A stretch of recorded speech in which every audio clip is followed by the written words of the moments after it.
Nilamon ng apoy ang isang supermarket sa Paniki, Tarlac. Tinatayang aabot sa 30 milyong piso ang halaga ng napinsala sa sunog na hinalang nagsimula sa nag-overheat na appliances.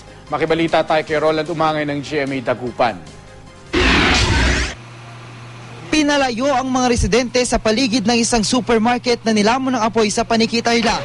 Naging mabilis kasi ang pagkalat ng apoy kagabi na sinabayan pa ng ilang pagsabog mula sa nasusunog na gusali. Nagakot po kami ng mga gamit. Nung una po hindi namin inano dahil kasi iniisip namin naka-firewall. Bigla po nung pagdating namin ang bilis na po kagad ng apoy. Wala namang nadamay na bahay sa paligid ng nasunog na gusali. Pero nadamay sa sunog ang staff house ng mga empleyado ng supermarket. Mabuti na lang walang nasugatan sa insidente.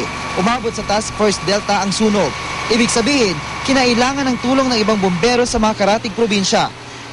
17 fire trucks ang nagtulong-tulong para mapula ang apoy na tumagal ng 8 oras.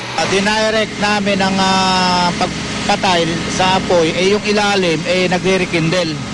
Kaya medyo matagal. Ang kailangan lang dito ay tiyaga. Ayon sa may-ari ng supermarket, nasa 30 milyong piso ang halaga ng natupok na paninda at ari-arian. Lumalabas sa investigasyon ng Bureau of Fire Protection na sa appliance section ng gusali nagsimula ang sunog. At ang sabi ng may-ari, baka daw mayroong nakasaksak na isang appliances. Ito ang pinakamalaking supermarket sa bayan ng Paniki. Dahil sa sunog, pansamantalang mawawalan ng trabaho ang 150 empleyado nito. Roland Tumangay, Nagbabalita, Pilipinas.